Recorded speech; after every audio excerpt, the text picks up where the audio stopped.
আসসালামু আলাইকুম। আইন কানুন একাডেমির পক্ষ থেকে শুভেচ্ছা। আজকে আমরা ক্লাসটা একটু দেরিতে শুরু করছি কারণ ক্লাসের উপস্থিতি একটু কম ছিল বা এখনো কম আছে। আহ, যদিও আজকের ক্লাসটা খুব গুরুত্বপূর্ণ, বিশেষ করে দণ্ডবিধির শাস্তির নীতি সেটা আলোচনা হবে। কিন্তু এই আলোচনার আগে মানে আমরা একটু অপেক্ষা করছিলাম যেন আরেকটু লোকজন ঢোকে। তো ইতিমধ্যে রিভিশন ব্যাচ নিয়ে একটা প্রশ্ন এসছে যে রিভিশন ব্যাচে আমরা সব সাবজেক্ট পড়বো কিনা এবং কিভাবে পড়বো, বা এরকম একটা আহ বলা চলে যে বিষয়টা পরিষ্কার না আর কি অনেকের কাছে। যেমন ধরেন আমরা যে সুনির্দিষ্ট প্রতিকার আইনের জন্য আমরা দুটো দিন ক্লাস করব। Right. তো ক্লাসের ডিউরেশন হবে আনুমানিক 3-6 ঘন্টার। 6 ঘন্টা মানে সুনির্দিষ্ট প্রতিকার আইন দুইবার পড়া যাবে ইনফ্যাক্ট। হুম, হুম, কিন্তু আমরা যেটা করব সেটা হচ্ছে যে ছাত্রদেরকে প্রশ্ন জিজ্ঞাসা করব। ধরা যাক যে আমরা 9 ধারা প্রসঙ্গে একটা প্রশ্ন জিজ্ঞাসা করলাম, 10 জনকে জিজ্ঞাসা করলাম, 10 জনকে জিজ্ঞাসা করে এক ধরনের উত্তর পাইলাম। তো তার মধ্যে একটা দুইটা হয়তো সঠিক উত্তর বা একদম প্রপার উত্তর পাইলাম। মানে হুম। কনসেপচুয়াল জায়গাটা আপনারা কতটা ক্লিয়ার সেটাই বোঝা হবে এই মৌখিক প্রশ্ন জিজ্ঞাসাবাদে। তো ওইটা যদি দেখি যে বেশিরভাগই মানে কনসেপ্টটা ক্লিয়ার না, তাহলে আমরা ওই জিনিসটা আবার বোর্ডে ব্যাখ্যা করে দিব। আচ্ছা, আচ্ছা, আমাদের সাথে আরেকজন সহকারী শিক্ষকও যুক্ত থাকবেন। মানে উনি আমাদের ফার্ম গেট শাখায় পড়ায়। এরকম এক বা একাধিক শিক্ষক বিভিন্ন সাবজেক্টের দিন বিভিন্ন শিক্ষক যুক্ত থাকবেন, ফলে তারাও আপনাদেরকে প্রশ্ন করবেন। আর আমরা কিছু প্রশ্ন স্ক্রিনে দেখাবো, সেই স্ক্রিনের উত্তরটা আমার পার্সোনাল চ্যাট বক্সে পাঠাইতে হবে। জুমের যে পার্সোনাল চ্যাট বক্স সেখানে পাঠাইতে হবে। মানে জুমে আগে সিলেক্ট করবেন, ওই পার্টিসিপেন্ট শো করে, সেখানে ক্লিক করলে দেখবেন যে সবার নামটা তালিকা আকারে দেখাচ্ছে। ওই তালিকার ভেতরে আপনি আইন কানুন একাডেমি সিলেক্ট করে লিখবেন যে মানে ওখানে একটা অপশন পাবেন যে মানে চ্যাট প্রাইভেটলি বা অনলি টু আইন কানুন একাডেমি এরকম। মানে আমার যে আইডিটা এখানে শো করছে ওইটা, ওইখানে শুধু উত্তরটা দেবেন যেন অন্য কেউ দেখতে না পায়। ফলে আমি যদি দেখি যে উত্তরটা বেশিরভাগ ভুল করেছে, তখন আবার সেটা বোর্ডে আমি বোঝানোর চেষ্টা করব বা আরেক ধরনের রিভিশন দেবো, এবং কি কি ভাবে নতুন নতুন প্রশ্ন আসতে পারে সেগুলো নিয়ে আমরা এক ধরনের ডিসকাশন করব আর কি। ফলে ওইটাই হবে রিভিশন ব্যাচের বৈশিষ্ট্য। মানে কখনো কখনো হতে পারে যে আমরা শুধুমাত্র 22 ধারা নিয়েই হয়তো আধা ঘন্টা আলোচনা করলাম। কখনো হইতে পারে যে আচ্ছা ঠিক আছে, মানে 12, 13, 14, 15, 16 নিয়ে আমরা একটা 10 মিনিটের ব্রিফ দিলাম আবার, যার যার বোঝার যার যেটুকু সমস্যা ছিল, এবং কি কি এমসিকিউ প্রশ্ন আসতে পারে। বলে এমসিকিউ প্রশ্ন ওরিয়েন্টেড ক্লাস মূলত হবে এবং অল ওভার রিভিশন হবে। তারপরেও যাদের ঘাটতি থাকবে তারা তো পার্সোনালি যোগাযোগ করবেন, শুনবেন, বুঝবেন এইভাবে। আশা করি আওলাদ ভাই বুঝেছেন। জি, আমরা এরকম সাক্ষ্য আইনের জন্য হয়তো 2টো ক্লাস বা 3টা ক্লাস নিতে পারি। মানে জি। ওটা কোনো একটা উইকে হবে। এরকম পেনাল কোডের জন্য হয়তো 3টা বা 4টা ক্লাস হইতে পারে। হুম। এইভাবে করে করে আমরা 20 তারিখে শুরু করলাম, মানে হয়তো ফেব্রুয়ারির 20-এ শেষ করব, কিংবা তারও আগেও শেষ করতে পারি, এটা ডিপেন্ড করছে। কারণ আমরা সপ্তাহের যে রবি সোম মঙ্গল বুধ এই 4 দিন তো পাচ্ছি। এই 4 দিনের মধ্যে কখনো 3 দিন কখনো 4 দিনেও ক্লাস হইতে পারে এইভাবে। Thank you sir. আর একটা বিষয় এটার মধ্যে একটা সম্পূর্ণ প্রশ্ন। জি তো স্যার এই যে আমার এটা আপনার তো অবশ্যই আইডিয়া তো আছে। একটা হচ্ছে যে 3 ঘন্টা ক্লাসের মধ্যে হয়তো বা একটা সময়টা যদি একটু সিগ্রিগেশন করা হয় বা এটা হয়তো বা আপনি অবশ্যই রাখছেন, যেটা হচ্ছে যে একটা অনলাইনে একদম একটা পরীক্ষা নেওয়া আর কি, যে সাথে সাথে পরীক্ষা নিয়ে এত ঘন্টা সময়ের মধ্যেই ওটা জি আবার আপনার পাঠিয়ে দেওয়া আর কি, তো যে সাবজেক্টটা পড়ানো হয়েছে সেটার উপর। জি জি তাহলে আমরাও কি আর একটু জ্বালাই হতে পারবো যে আসলে আমাদের নলেজটা কতটুকু। এটা জি একটা বিষয়। আর স্যার হচ্ছে স্যার আমি আগস্টে ভর্তি হয়েছি, আগস্টের 1 তারিখ থেকে আমি সিআরপিসি ক্লাসটা থেকে শুরু করেছি। জি। সেক্ষেত্রে আমি তো 500 টাকা পেমেন্ট অলরেডি আমার মাসিক পেমেন্টের সাথে দিয়ে দিছি, কিন্তু আমি এখনো অনলাইনে অ্যাপ্লিকেশন মানে আমি এখনো হইতে পারি না আর কি। আমি আচ্ছা, এটা সমস্যা নাই, এটা আপনি মানে নবীন সাহেবকে ফোন দিলেই হয়ে যাবে। মানে ফোন দিয়ে বুঝে নেবেন। ওকে। মানে যারা এখনো গ্রুপে যুক্ত হন নাই, গ্রুপে এখনো কোনো কার্যক্রম শুরু হয় নাই, মানে এটা নিয়ে ওরিড হওয়ার কিছু নাই। ও আজকে আচ্ছা। 18 তারিখ, 20 তারিখ নাগাদই গ্রুপে কার্যক্রম শুরু হবে। যেদিন ক্লাস 20 তারিখে প্রথম ক্লাস করবো। হাউএভার আমরা মানে দণ্ডবিধির ক্লাসটা শুরু করি, মানে আর দেরি করা অসম্ভব হয়ে যাচ্ছে। মানে আমার এইটার পরে আবার বই মেকআপের কাজ আছে। তো আমরা যথাসম্ভব দ্রুততার সাথে ক্লাস নিব। তো একটু অপেক্ষা করবেন।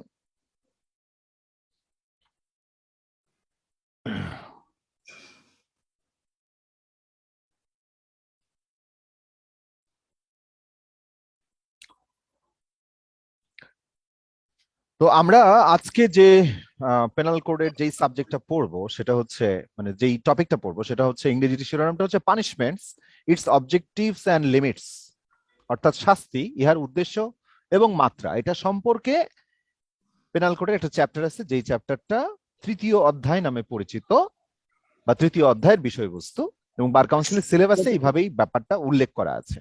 স্যার পৃষ্ঠা নাম্বারটা কাইন্ডলি বলুন স্যার। এই বইয়ের পৃষ্ঠা নাম্বার না, জি স্যার।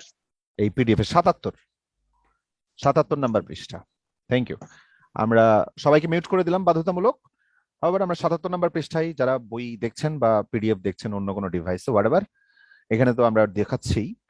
আপনারা দেখেন যে এই 53 ধারা থেকে মানে একটা অংশ আমরা শুরু করছি, বা একটা বলা চলে যে মানে 53 ধারা থেকে আসলে এই অংশের ধারা শুরু হয়েছে। তো 53 ধারার এই অংশটা শুরু করার আগে আমাদের একটু, আমি মানে শেয়ারিংটা স্টপ করি, আপনাদেরকে আরেকটা জিনিস একটু আগে দেখায় নিতে চাই। একটু অপেক্ষা করবেন, ফাইলটা খোলা নাই, আমি ফাইলটা খুলে একটু যাচ্ছি।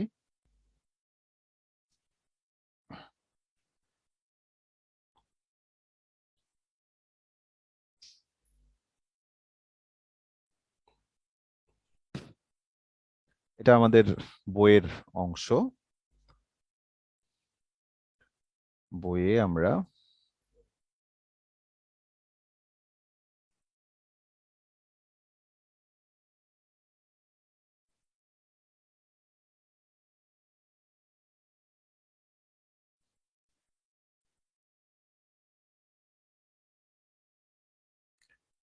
আপনারা ওই 53 থেকে এই অংশটা বোঝার জন্য আমরা প্রথমেই, আমি বোর্ডে যাচ্ছি না, বোর্ডের কাজটা এখানেই দেখাই দিচ্ছি। ওকে, এখানে বলা হয়েছে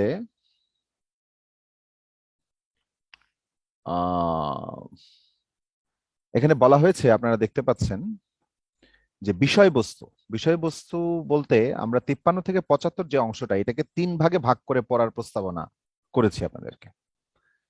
এইটা এমন একটা চ্যাপ্টার, যেই চ্যাপ্টারের প্রত্যেকটা ধারা আপনার লাগবে, মানে কোনো ধারা আপনি বাদ দিতে পারবেন না, কোনো ধারা না। আচ্ছা, এই চ্যাপ্টার সম্পর্কে একটা ভয়ঙ্কর তথ্য হচ্ছে এরকম, যে একটা বার কাউন্সিলের পরীক্ষায় সম্ভবত 2015 সাল, সেবার 20টা প্রশ্নের মধ্যে, দণ্ডবিধি থেকে বরাদ্দ 20টা প্রশ্ন, তার মধ্যে 8টা প্রশ্ন এই চ্যাপ্টার থেকে এসেছিল। তো সুতরাং মানে এই চ্যাপ্টারের গুরুত্ব বুঝতে পারছেন। যদিও আপনার মানে আসন্ন পরীক্ষায় যদি একটা প্রশ্ন আসে, তবুও চ্যাপ্টারটা গুরুত্ব সহকারেই পড়তে হবে। এখন কি আসবে সেটা তো আপনি জানেন না। এই চ্যাপ্টার থেকে যদি 5টা প্রশ্ন দিয়ে দেয়, তাহলে আপনি যেই ধারাটা পড়লেন না সেই ধারারই প্রশ্ন আসলো, এবং সেটা আপনি পারলেন না, সেটা নিশ্চয়ই ভালো কাজ হবে না। তো সেই কারণে আমরা একটু গুরুত্ব দিয়ে বলছি যে দণ্ডের সম্পর্কিত বা দণ্ডের নীতি সম্পর্কিত 53 থেকে 75 যে চ্যাপ্টারটা, সেই চ্যাপ্টারের 3টা অংশে ভাগ করবেন। একটা হচ্ছে 53 থেকে 60, যেখানে দণ্ডের প্রকার এবং কারাদণ্ডের প্রসঙ্গ আলোচিত হয়েছে।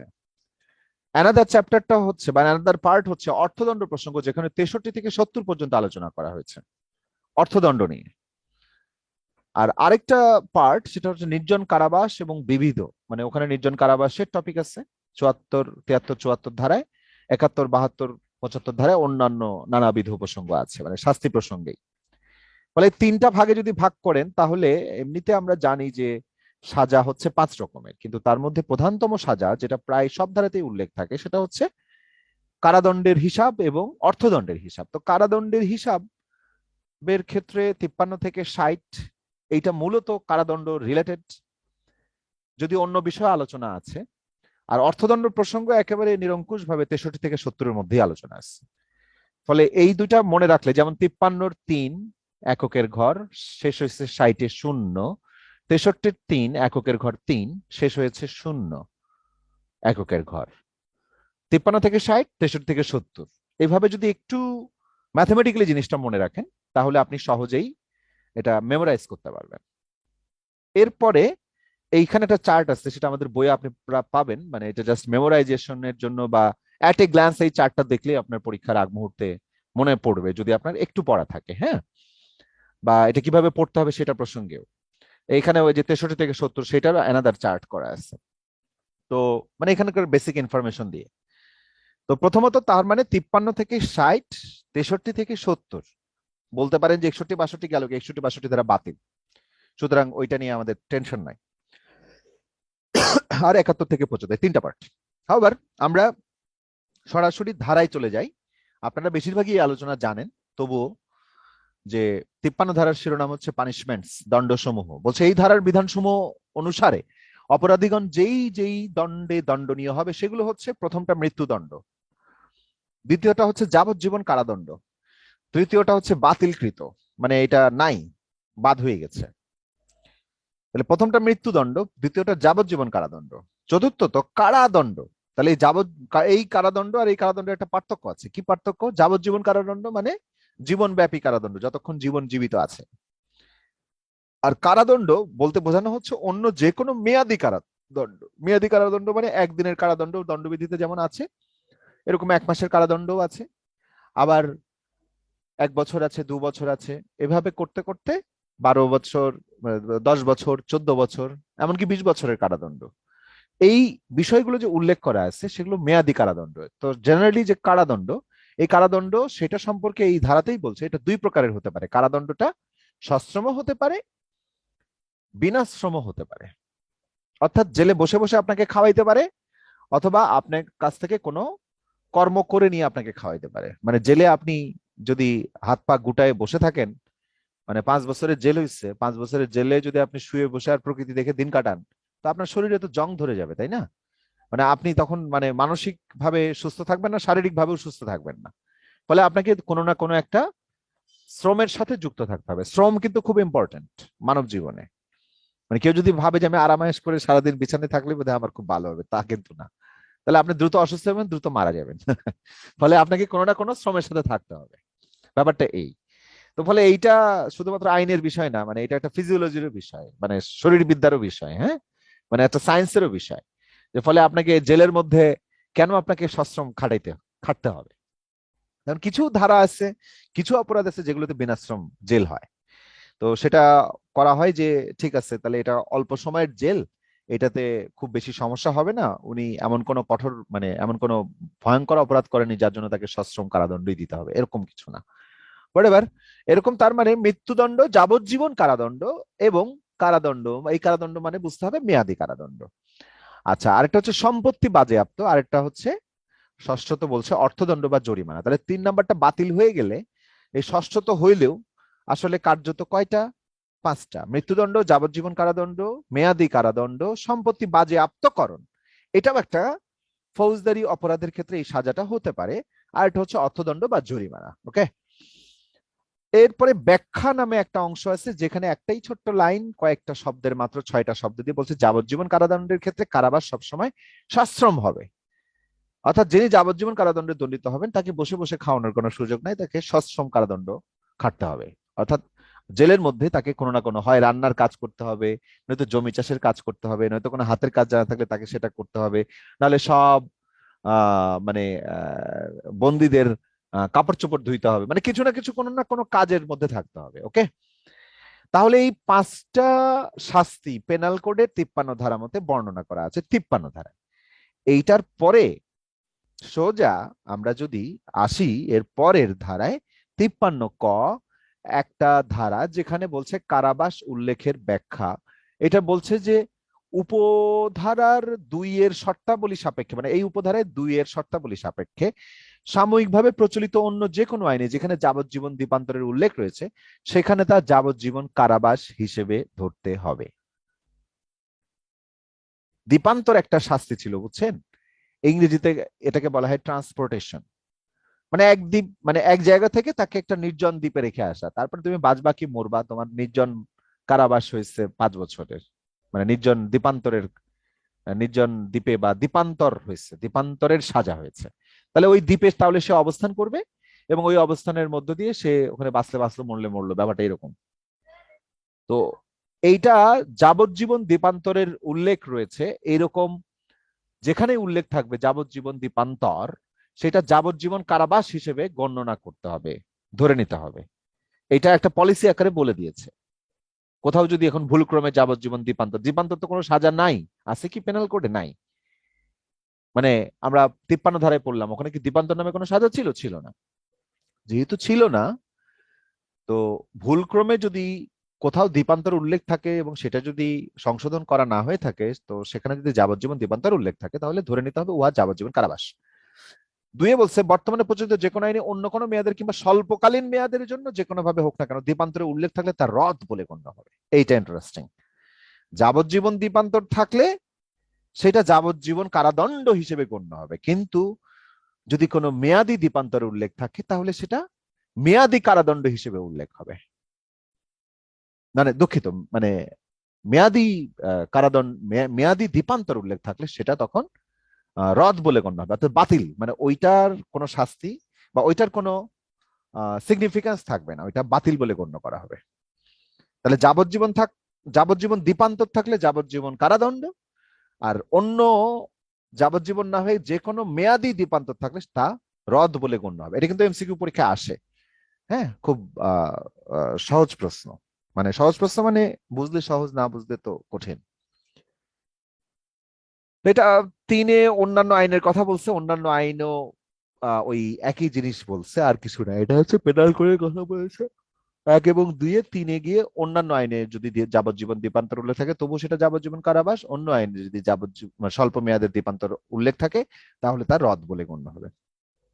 তাহলে 53 আর 53 ক মিলে আমরা কিন্তু কারাদণ্ড কত প্রকার এবং দ্বীপান্তর কাহাকে বলে বা দ্বীপান্তরের শাস্তিটাকে কিভাবে গণনা করতে হবে বা বুঝতে হবে বা কিভাবে পাঠ করতে হবে, এটা আমরা জানা হয়ে গেল 53 এবং 53 ক, এই দুটো ধারায়।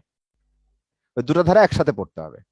এরপরে 54, 55 এবং 55 ক, এই তিনটা ধারা আবার একত্রে পড়তে হবে। ধারা 54-তে বলছে মৃত্যুদণ্ড হ্রাসকরণ, বলছে যে সকল ক্ষেত্রে মৃত্যুদণ্ড প্রদান করা হয় তার প্রত্যেক ক্ষেত্রে সরকার অপরাধীর সম্মতি ছাড়াই এই বিধিতে বিহিত অন্য যে কোনো দণ্ডে রূপান্তরিত করতে পারেন। মানে পেনাল কোডে যে সমস্ত দণ্ডের কথা উল্লেখ করা আছে, এই সমস্ত দণ্ডগুলোর যে কোনো দণ্ডে এটা কি করতে পারবে? রূপান্তর করতে পারবে।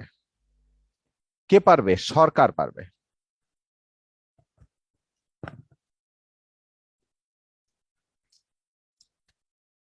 অর্থাৎ মৃত্যুদণ্ড হ্রাস করার কথা। আমরা এই যে বুয়েটে 25 জন আসামির বিরুদ্ধে রায় ঘোষণা হলো, 20 জনের মৃত্যুদণ্ড, 5 জনের যাবজ্জীবন কারাদণ্ড। আমরা টিভি পত্রিকা সব জায়গায় দেখলাম বুয়েটের এত মেধাবী ছাত্র এই সেই হাবিজাবি, তাদেরকে মাফ করে দেওয়া হোক ইত্যাদি ইত্যাদি। কি এটার ক্ষেত্রে দুই ধরনের মাফ হইতে পারে, মানে দুই প্রকারে বা দুই ধরনের লোক করতে পারে। স্বয়ং রাষ্ট্রপতি করতে পারেন সংবিধান অনুসারে, আবার সরকারও করতে পারেন এই পেনাল কোড অনুসারে। পেনাল কোড একদম স্পষ্ট করে বলে দিচ্ছে যে সরকার, এখানে কিন্তু রাষ্ট্রপতির কথা বলা হয়নি, খেয়াল করবেন। তার মানে সরকার চাইলে যে কোনো মামলায় মৃত্যুদণ্ড প্রাপ্ত আসামির শাস্তিটাকে লঘু করে পেনাল কোডে বর্ণিত যে কোনো সাজা আকারে তা পরিবর্তিত করতে পারে, হ্রাস করতে পারে। এটাই হচ্ছে 54 ধারার মূল কথা। অনুরূপভাবে 55 ধারায় বলছে যাবজ্জীবন কারাদণ্ড হ্রাসকরণ। যাবজ্জীবন কারাদণ্ড প্রদান করা যেতে পারে এমন প্রত্যেক ক্ষেত্রে সরকার অপরাধীর সম্মতি ছাড়াই উক্ত দণ্ডকে যে কোনো বর্ণনায় অনূর্ধ্ব 20 বছর মেয়াদী সশ্রম বা বিনাশ্রম কারাদণ্ডে দণ্ডিত করতে পারবে। এই কথাটার মানেটা কিন্তু একটু বুঝতে হবে যে অনূর্ধ্ব 20 বছর মেয়াদী মানে যাবজ্জীবন কারাদণ্ড মানে কি? যাবজ্জীবন কারাদণ্ড মানে সাধারণভাবে বোঝাবে 30 বছরের কারাদণ্ড, মানে হাইকোর্টের সর্বশেষ রায় অনুসারে। এর আগে বিচারপতি এস.কে. সিনহা উনি একটা রায় দিয়েছিলেন। উনি বলছেন যে পেনাল কোডে যেহেতু জীবনের সংজ্ঞা দেওয়া আছে, জীবন মানে হচ্ছে যতক্ষণ আপনি জীবিত আছেন, আপনার জীবন আছে, তো যাবত জীবন ইংরেজিটা কি? লাইফ। লাইফের সংজ্ঞা দেওয়া আছে লাইফ ইমপ্রিজনমেন্ট, মানে জীবনটা যতক্ষণ আছে ততক্ষণ পর্যন্ত আপনার ইমপ্রিজনমেন্ট, কারাভোগ করতে হবে। এবং সেই অর্থে এটা টিল ডেথ, যতক্ষণ লাইফ আছে, ডেথ হয়নি ততক্ষণ পর্যন্ত, ডেথ হয়ে গেলে তো সেটা শেষ। এই ব্যাখ্যা দিয়েছিলেন এবং এই ব্যাখ্যাটাকেই আমার কাছে মনে হয় যথেষ্ট ব্যাখ্যা। কিন্তু অতি সম্প্রতি আপনারা জানেন যে একটা রায়ে হাইকোর্ট এই বিষয়ে আবার নতুন ভাবে একটা রায় দিয়েছে। সেই রায়টাতে বলছে যে যাবজ্জীবন বলতে সাধারণভাবে 30 বছর বোঝাবে, কিন্তু যদি বিচারক ওখানে লেখেন যে আমৃত্যু কারাদণ্ড, আমৃত্যু যাবজ্জীবন কারাদণ্ড, তাহলে উহাকে বুঝতে হবে যে এটা 30 বছর না, এটা তার মৃত্যু হওয়া পর্যন্ত। অর্থাৎ যাবজ্জীবন কারাদণ্ডের এখন দুটো ভাগ রয়েছে। শুধু যাবজ্জীবন কারাদণ্ড যদি রায়ে উল্লেখ করা থাকে তাহলে ধরে নিতে হবে উহা 30 বছরের সমান। আর যদি আমৃত্যু যাবজ্জীবন কারাদণ্ড উল্লেখ থাকে যে মৃত্যু পর্যন্ত, অর্থাৎ মৃত্যু পর্যন্ত দিতে চাইলে আমৃত্যু শব্দটা লিখতে হবে, মৃত্যু পর্যন্ত শব্দটা লিখতে হবে বিচারককে। এটা লিখলে পরে সেই অনুসারে বা সেই পর্যন্ত এইটা আপনার মানে মৃত্যু পর্যন্ত যাবজ্জীবন কারাদণ্ডটাকে গণ্য করতে হবে। তো ওনারা আবার একটা ব্যাখ্যা দিয়েছেন, যাই হোক সেই ব্যাখ্যার জটিলতায় না যায়, মানে এটা দিলে আপনাদের মাথা আরো গুলিয়ে যাবে। মানে আমার যদি একটু সামান্য ডিসপিউট আছে এই বিষয় নিয়ে, মানে যাবজ্জীবন শব্দটাই যথেষ্ট, লাইফ ইমপ্রিজনমেন্ট শব্দটাই যথেষ্ট যে এই যাবজ্জীবন কারাদণ্ডের অর্থ কি। যদি ওনারা ফৌজদারি কার্যবিধির 35 ক, পেনাল কোডের 57, তারপরে 55, মানে এই যে এখন যে ধারাটা পড়ছি আমরা, হ্যাঁ, এগুলো নানা কিছু মিলায় ঝেলায় বলতেছেন যে এটা এইরকম দুইটা অর্থ হইতে পারে। মানে আমি এই মানে অর্থের ধরনটাকে মানে আমি পার্সোনালি পছন্দ করিনি, মানে তারা যেভাবে ব্যাখ্যা দিয়েছেন। যাই হোক, তাহলে আইনের জন্য আমাদেরকে জানতে হচ্ছে যাবজ্জীবন কারাদণ্ড সেটা যদি 30 বছরও হয়, অথবা তা যদি আমৃত্যু কারাদণ্ড উল্লেখ করে যাবজ্জীবন অর্থে মৃত্যু পর্যন্ত যদি ধরে নেওয়া হয়, তথাপি এইরকম যাবজ্জীবন কারাদণ্ডে দণ্ডিত কোন আসামিকে সরকার অনূর্ধ্ব 20 বছর মেয়াদী সশ্রম বা বিনাশ্রম কারাদণ্ডে দণ্ডিত করবেন। মানে হলো এই যে ওটাকে হ্রাস করবেন, হ্রাস করার সময় সেটাকে সর্বোচ্চ 20 বছর পর্যন্ত হ্রাস করতে পারবেন। হ্রাস করে বলতে পারবেন যে ওনার সাজা হবে 20 বছর, এটা হ্রাস করা হলো। 20 বছর হলে কি হয়, 30 থেকেও হ্রাস হয়ে 20 বছর হয়। আমৃত্যু কারাদণ্ড হলে কি হয়, তাহলে 20 বছর কারাদণ্ড খেটে সে বের হয়ে যেতে পারবে। ব্যাপারটা এই দাঁড়ায়। তো সরকার আসলে সরকারের হাতে এই জিনিসগুলো আছে, মানে হচ্ছে যে সরকার কিন্তু বিভিন্ন সময় আমরা জানি এই যে আল জাজিরাই যেই ইয়েটা বেরোলো, মানে সরকার বা রাষ্ট্রপতি সামহাও তাদেরকে মানে মুক্ত করে দিয়েছে বা তাদেরকে মওকুফ করে দিয়েছে, হ্রাস করে দিয়েছে। তো এটা থাকলে যে এগুলো জেনারেলি পলিটিক্যাল কাজে ব্যবহার হয়, নিজেদের দল লোক, পলিটিক্যাল কাজে বলতে মানে নানাভাবে ব্যবসায়ীদের সুযোগ সুবিধা এই সেই হাবি যাবে এগুলোর কারণে ব্যবহার হয়। তাহলে আমরা জানলাম 54 ধারায় মৃত্যুদণ্ড হ্রাস করতে পারে সরকার, যে কোনো দণ্ডে রূপান্তর করতে পারে। পেনাল কোডে যা বর্ণনা করা আছে 55 ধারায় পড়লাম, যাবজ্জীবন কারাদণ্ডও হ্রাস করতে পারে, কিন্তু তা হ্রাস করে বলতে পারবে না যে আপনাকে 21 বছর কারাদণ্ড দেওয়া হলো, এটা বলতে পারবে না, কিংবা 20 বছর 1 মাস দেওয়া হলো সেটা বলতে পারবে না। সর্বোচ্চ 20 বছর পর্যন্ত যাওয়া যেতে পারে, অনূর্ধ্ব 20 বছর, মানে 20 বছরের উপরে যাবে না। এইরকম কারণ সে 2 দিন দিতে পারে, 20 দিন দিতে পারে, 2 বছর দিতে পারে, 5 বছর দিতে পারে, 10 বছর দিতে পারে, 15 বছর দিতে পারে, 20 বছর দিতে পারে, 21 বছর দিতে পারে না। 20 বছরের একটা দিনও বেশি দিয়ে হ্রাস করতে পারে না। হ্রাস করতে গেলে তাকে অবশ্যই সর্বোচ্চ 20 বছর পর্যন্ত দিতে পারবেন। এইটা মানে হিসাবটা একটু উল্টা, হ্যাঁ, এইটা খেয়াল করবেন। মানে কথাটা কিন্তু এরকম বলে নাই যে 20 বছরে কমে কমাইতে পারবে না, এইটা দিয়ে বোঝেন যে 20 বছরের কমে কমাইতে পারবে না, এইভাবে বলে নাই। বলেছে যে সর্বোচ্চ 20 বছর, অনূর্ধ্ব 20 বছর পর্যন্ত কমানো যাবে। এর মধ্যে এই রেঞ্জের মানে 0 দিন থেকে শুরু করে 20 বছর পর্যন্ত যে কোনো দণ্ডে সেটা হ্রাস করতে পারবেন, হ্রাস করার ক্ষেত্রে। তাহলে 54 এবং 55 কি সরকার কর্তৃক মৃত্যুদণ্ড বা যাবজ্জীবন কারাদণ্ড হ্রাসকরণের দুটো ধারা। কিন্তু 54 আর 55 দুটো জোড়া আকারে পড়বেন বটে, কিন্তু সাথে 55 কটাও লাগাতে হবে। 55 কতে কি বলেছে, রাষ্ট্রপতির বিশেষ অধিকার সংরক্ষণ করা বলেছে। 54 ধারা অথবা 55 ধারার কোনো কিছুই এমন কিছু মনে করা যাবে না যে রাষ্ট্রপতির ক্ষমা প্রদর্শন, দণ্ড লাঘব, দণ্ড বিলম্বন বা দণ্ড মওকুফকরণের অধিকার খর্বিত করবে না। অর্থাৎ 54 এবং 55 ধারায় স্পষ্ট বলে দিচ্ছে উহা সরকারের বিষয়বস্তু, সরকার পারে বলে রাষ্ট্রপতি পারবে না, ব্যাপারটা এরকম না। কিংবা সরকার কমালো, রাষ্ট্রপতি এসে আরো কমিয়ে দিল। এটাও হইতে পারে।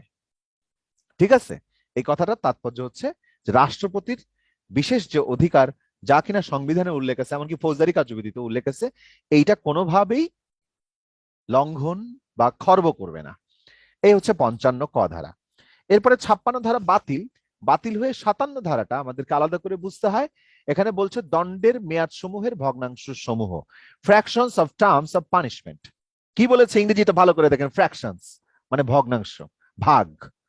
বাংলা এই যে ভগ্নাংশ সমূহ বলা হচ্ছে, দণ্ডের মেয়াদ সমূহের ভগ্নাংশ বলছে fraction of terms of punishment.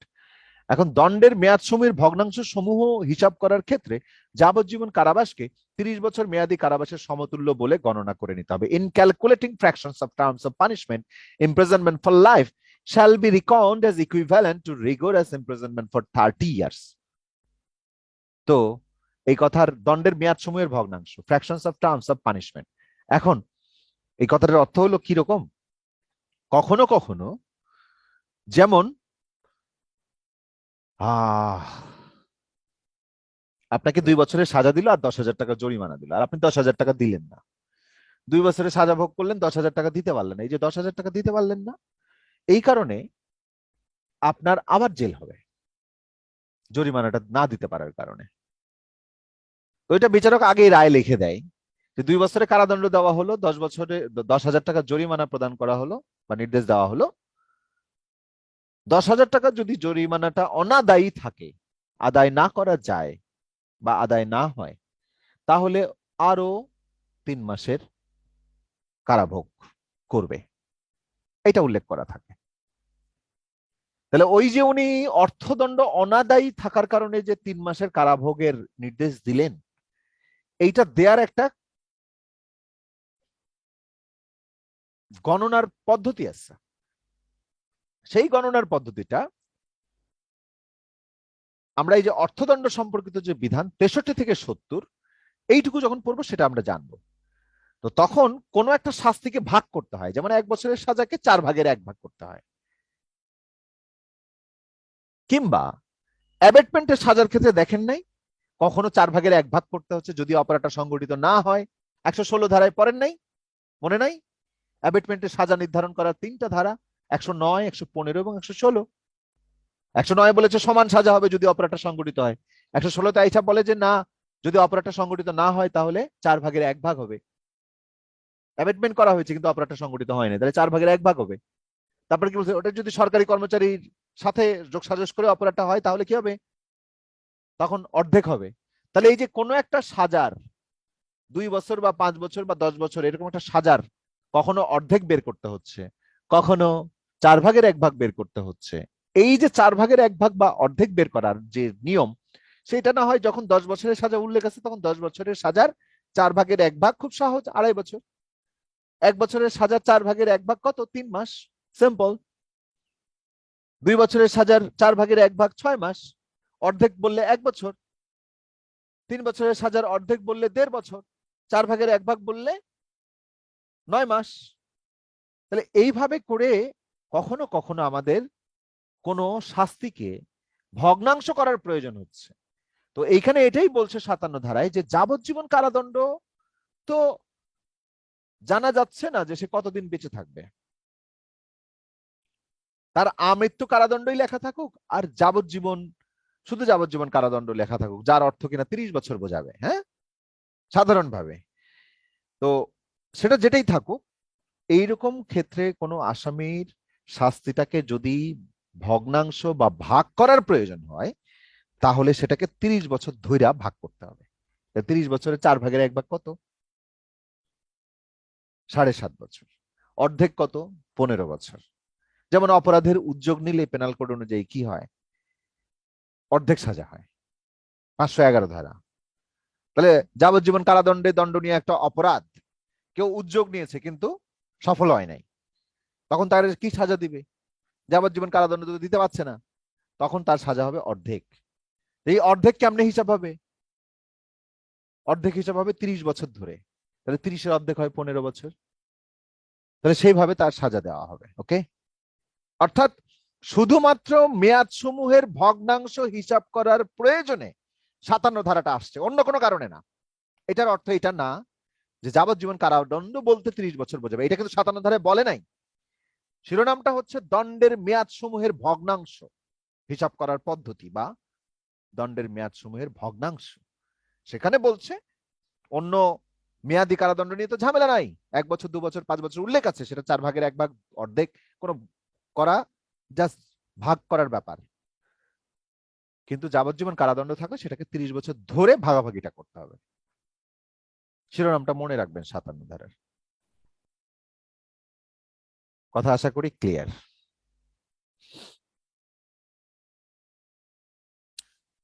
এরপরে 58, 59 দুটা ধারা বাতিল। 60-এ বলছে কারাবাসের কতিপয় ক্ষেত্রে দণ্ড সম্পূর্ণরূপে বা আংশিকভাবে সশ্রম বা বিনাশ্রম হতে পারবে।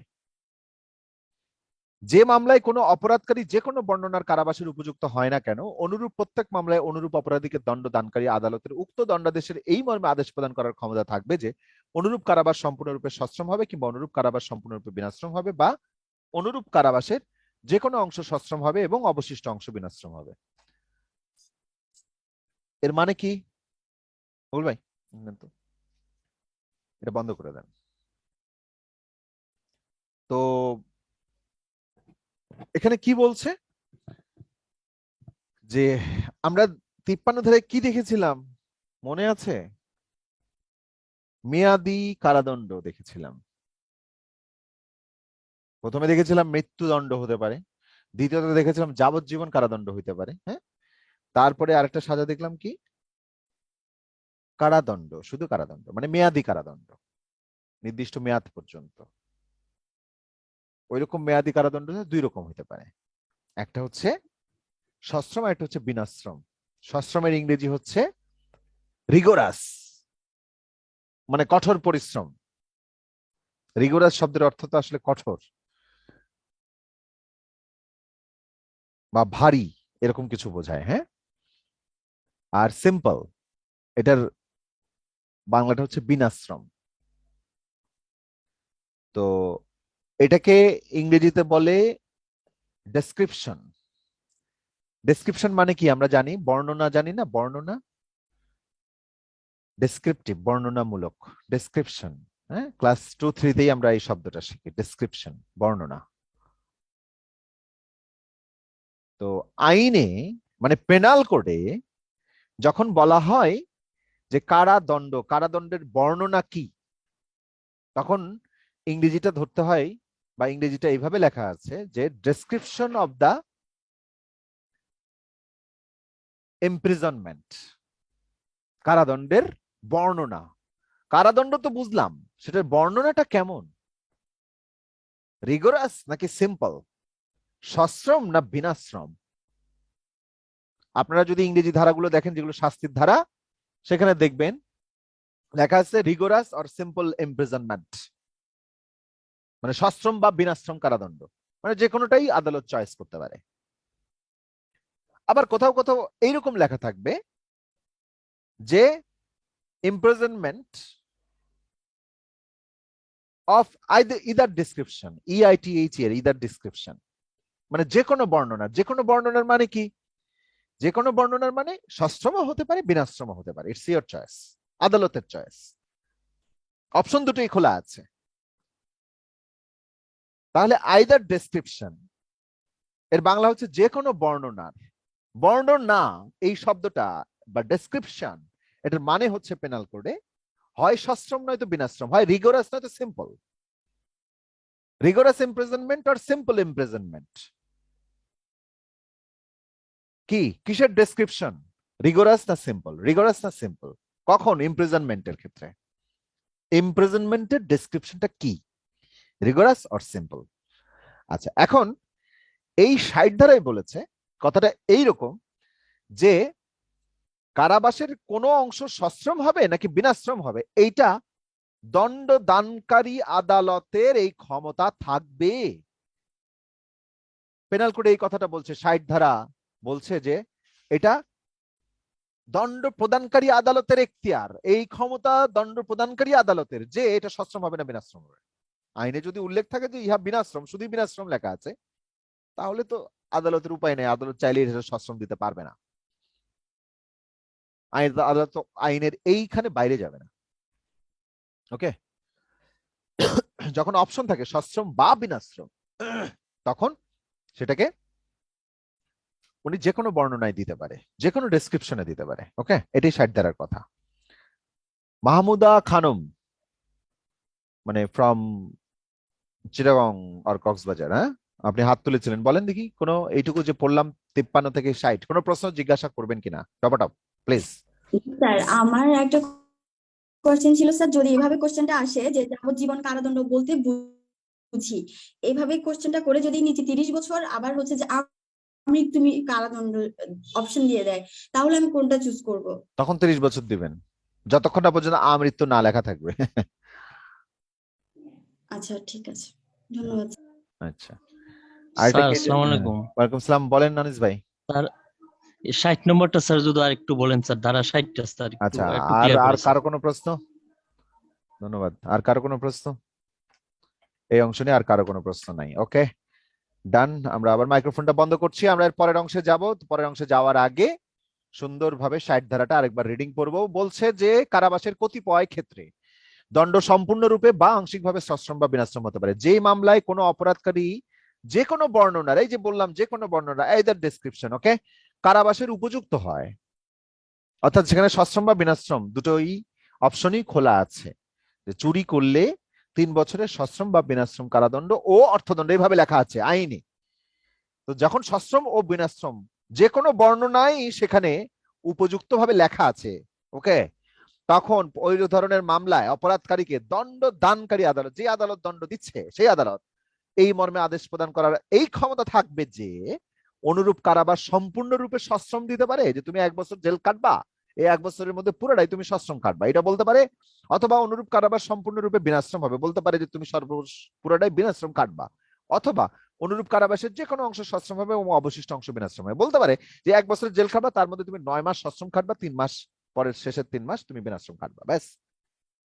এইটা প্রদান করার ক্ষমতা যখন কিনা উভয় বর্ণনাই লেখা আছে, যে কোনো ডেসক্রিপশন লেখা আছে, সশ্রম বা বিনাশ্রম এইভাবে যে কোনো শাস্তির দ্বারা লেখা আছে, তখন এটা আদালতের এখতিয়ার, যে আদালত কোনটা দেবে, কতটুকু দেবে। আংশিকও দিতে পারে, সম্পূর্ণও দিতে পারে। আংশিক সশ্রম আংশিক বিনাশ্রম এভাবে দিতে পারে, সম্পূর্ণ সশ্রম সম্পূর্ণ বিনাশ্রম এভাবে দিতে পারে। ধারা 63, অর্থদণ্ডের পরিমাণ। বলছে যে ক্ষেত্রে অর্থদণ্ডের পরিমাণ উল্লেখ করা হয় না, মিস্টার রিয়াজউদ্দিন আপনার প্রশ্ন আমরা শুনবো, এই অর্থদণ্ডটা পড়ে নেই তারপর। বলছে যে ক্ষেত্রে অর্থদণ্ডের পরিমাণ উল্লেখ করা হয় না, সেক্ষেত্রে অপরাধকারী কর্তৃক প্রদেয় অর্থদণ্ডের পরিমাণের কোনো সীমা থাকবে না, তবে এটা অতিরিক্ত হতে পারবে না। Where no sum is expressed to which a fine may extend, যখন কোনো নির্দিষ্ট পরিমাণ উল্লেখ নেই অর্থদণ্ডের বিষয়ে, the amount of fine to which the offender is liable is unlimited but shall not be excessive. কোনো সীমা থাকবে না কিন্তু অত্যধিক হবে না।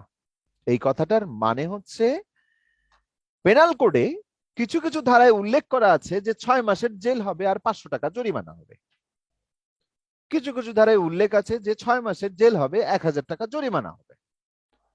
এখন সবগুলো ধারাতে এটা উল্লেখ করার নাই, ওখানে জরিমানা বা অর্থদণ্ডের কথা বলা হয়েছে, বাট পরিমাণটা উল্লেখ নাই বেশিরভাগ ধারাতে। বলছে যে 3 বছরের কারাদণ্ড, সশ্রম বা বিনাশ্রম এবং অর্থদণ্ড, অথবা এইভাবে বলছে 3 বছরের কারাদণ্ড, সশ্রম বা বিনাশ্রম, অথবা অর্থদণ্ড, অথবা ও অর্থদণ্ড। ও থাকলে কারাদণ্ডের সাথে অবশ্যই অর্থদণ্ড দিবে, অথবা থাকলে কারাদণ্ড দিয়েও বিদায় করতে পারে, আবার কারাদণ্ডের সাথে অর্থদণ্ডও দিতে পারে, আবার কারাদণ্ডের সাথে কারাদণ্ডের বাইরে শুধু অর্থদণ্ড দিয়েই বিদায় করে দিতে পারে, যে তুমি অর্থ ফাইন দিয়ে চলে যাও, তোমার আর কোনো সাজা আমি দিলাম না। আশা করি বুঝতে পেরেছেন।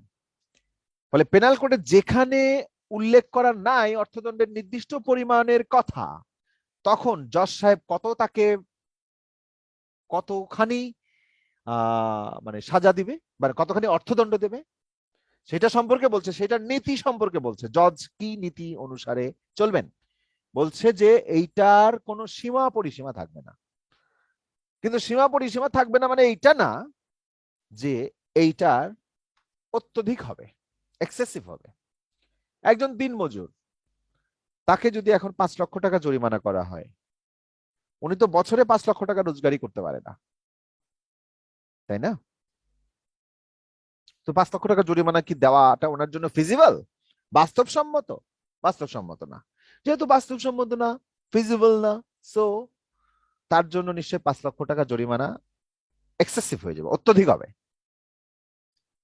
আবার কোন একজন বড় লোকের, ধনীর দুলাল, বড় শিল্পপতি একটা মারাত্মক অপরাধ করেছেন, তার কাছ থেকে সরকারের রাজস্ব বিভাগে ইনকাম বাড়ানোর জন্য কি করতে পারে?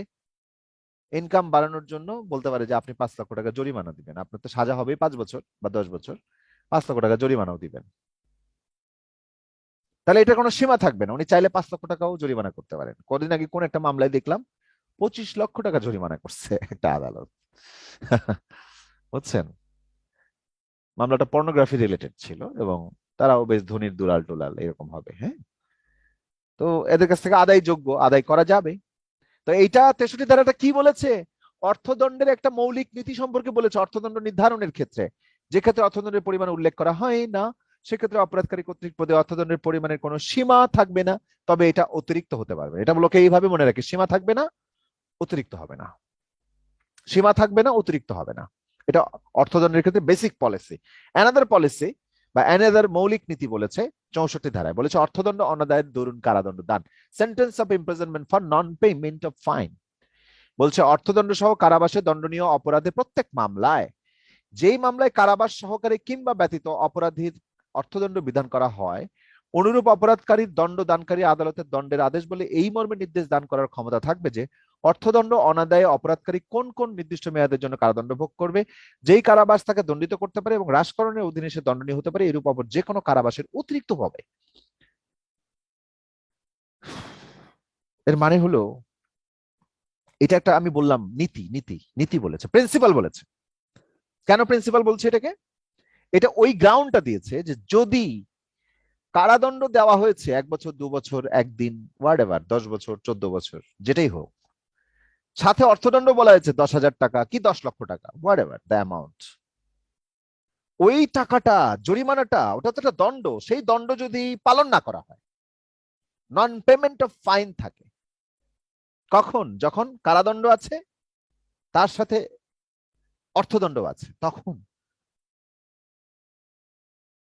সেই অর্থদণ্ড যদি অনাদায়ী থাকে, নন পেইড থাকে, নট পেইড থাকে, তাহলে সেইটার বিপরীতে আদালত তাকে আবার কারাভোগের আদেশ দিতে পারবে। কিন্তু সেই কারাভোগটা, মূল যে সাজা তাকে দেওয়া হয়েছিল 1 বছর, 1 দিন অথবা 10 বছর, হোয়াট এভার, সেই সাজার বাইরে ওই সাজাটাকে আলাদা করে গণ্য করতে হবে। মানে একজনকে বললো যে 3 বছরের কারাদণ্ড, সশ্রম কারাদণ্ড দেওয়া হলো, সাথে 10,000 টাকা জরিমানা করা হলো। 10,000 টাকা যদি অনাদায়ী থাকে তাহলে আরো 6 মাসের জেল প্রদান করা হলো। তার মানে বলছে যে প্রথমত এই যে 6 মাসের জেল প্রদান করা হলো যদি অনাদায়ী থাকে, এই গ্রাউন্ডটা কোথায় পাইলো? এই গ্রাউন্ডটা পাইলো 64 ধারায়, পেনাল কোডে। পেনাল কোডে 64 ধারা আদালতকে এই ক্ষমতা দিয়েছে যে অর্থদণ্ড যদি অনাদায়ী থাকে তাহলে বিচারক সেটার বিপরীতে কারাদণ্ড দিতে পারে। যেই কারাদণ্ডটা মূল কারাদণ্ডের মধ্যে থাকবে না, মূল কারাদণ্ডের বাইরে এসে যোগ হবে। ওই 3 বছর খাটার পরে আরো 6 মাস তাকে জেলটা খাটতে হবে, এই কথাটাই 64 ধারায় বলেছে। এবং একই সাথে গ্রাউন্ড দিয়েছে যে অর্থদণ্ড অনাদায়ে কারাদণ্ড দেওয়া যেতে পারে। গ্রাউন্ড দিয়েছে, গ্রাউন্ড, প্রিন্সিপাল। 63 আর 64 হচ্ছে দুটো প্রিন্সিপাল, নীতি বর্ণনা করেছে, অর্থদণ্ডের বেসিক নীতি। অর্থদণ্ড দিলে কেমনে দিতে হবে, এটার কোনো সীমা থাকবে না, কিন্তু অতিরিক্ত হবে না, ধারা 63। আর অর্থদণ্ড কখন, অর্থদণ্ডের ক্ষেত্রে কি করা যাবে? অর্থদণ্ড তো দিলাম, কিন্তু অর্থদণ্ড যদি না আদায় হয়, জেল না হয়, জেলের মধ্যে ঢুকায় জোর করে খাটাইলাম, কিন্তু অর্থদণ্ড তার মানে শার্ট মুট মানে কাপড় পরিধেয় বস্ত্র খুইলা নিয়ে এলে তার অর্থদণ্ড মিটে যায় না, তাই না? তাহলে অর্থদণ্ড যদি সেদিন না দেয় তাহলে তার জেল খাটতে হবে। সেই জন্য স্বেচ্ছায় দিয়ে যায় বাড়ির সম্পত্তি বেচা, হ্যাঁ, সেইটার জন্য বলা হচ্ছে যে অর্থদণ্ড যদি অনাদায়ী রাখে, নন পেমেন্ট অফ ফাইন রাখে, তাহলে আদালতের এই ক্ষমতা থাকবে যে তিনি অতিরিক্ত কারাদণ্ড দিতে পারবেন, এবং সেই কারাদণ্ডটা অতিরিক্তই হবে, মূল কারাদণ্ডের ভেতরে যোগ হবে না, ওর বাইরে গিয়ে যোগ হবে। 3 বছরের কারাদণ্ড দিয়েছিল, 10,000 টাকা অর্থদণ্ড বলেছিল, 10,000 টাকা যদি অনাদায়ী থাকে তাহলে 3 বছর কারাদণ্ড খাইটা আবার ওই 10,000 টাকার জন্য আরো 6 মাস জেল খাইটা তারপরে 3.5 বছর পরে তাকে বেরোতে হবে যদি অনাদায়ী থাকে। সিম্পল। নেক্সট 65, যে ক্ষেত্রে কারাবাস ও অর্থদণ্ড বিধেয় সেক্ষেত্রে অর্থদণ্ড অনাদায় কারাবাসের পরিমাণ। বলছে অর্থদণ্ড অনাদায়ের দরুন আদালত অপরাধীকে যেই মেয়াদের জন্য কারাবাস ভোগের আদেশ দেন সেই মেয়াদ উক্ত অপরাধ কারাদণ্ড ও তৎসহ অর্থদণ্ডের দণ্ডনীয় হলে উক্ত অপরাধের জন্য নির্দিষ্ট সর্বোচ্চ কারাদণ্ড মেয়াদের 1/4 অধিক হবে না। এইখানে ধারা পইরা কি বুঝবেন বাড়িতে বুঝালেন, আমি কথাটা বলে যাই। সেটা হইতেছে যে আদালতের এই ক্ষমতা আছে যে অর্থদণ্ডটা যদি অনাদায়ী থাকে তাহলে আদালত কারাদণ্ড দিতে পারবে। কোন ধারায়? 64 ধারায় সেই ক্ষমতাটা আদালতকে দেওয়া হয়েছে। এখন বলছে যে ক্ষমতা তো দিলাম, কিন্তু তুমি অর্থদণ্ড অনাদায়ী থাকলে 10 বছরের কারাদণ্ড দিছিলা আর 10,000 টাকা জরিমানা করছিলা, তারপরে তুমি কইলা যে 10,000 টাকা জরিমানা যদি অনাদায়ী থাকে তাহলে আরো 10 বছরের জেল। এটা তুমি কইতে পারবা কি পারবা না, মানে কতদূর পারবা? আদালতের লিমিট ঠিক করে দিতেছে। এবার তুমি অর্থদণ্ড অনাদায়ী যে কারাদণ্ডটা দিবা সেটা লিমিট কত, তোমার এখতিয়ার কত, এইটা ঠিক করে দিচ্ছে। কত ধারা? 65 ধারা। বলছে মূল যে কারাদণ্ডটা উল্লেখ করা আছে আইনে ওই অপরাধের জন্য সর্বোচ্চ সেইটার 4/1 কি করতে পারবে? অর্থদণ্ড অনাদায়ের দরুন কারাদণ্ড যোগ করে দিতে পারবে। সেইটার 4/1 কোনটার 4/1? ওই অপরাধটির জন্য ধারায় বর্ণিত সর্বোচ্চ সাজার 4/1। যেমন 2 বছরের কারাদণ্ডে দণ্ডনীয় একটা অপরাধে একজন অপরাধী দোষী সাব্যস্ত হলো, আদালত বলল 2 বছরের কারাদণ্ড ও 10,000 টাকার জরিমানা, অনাদায়ে 6 মাসের জেল।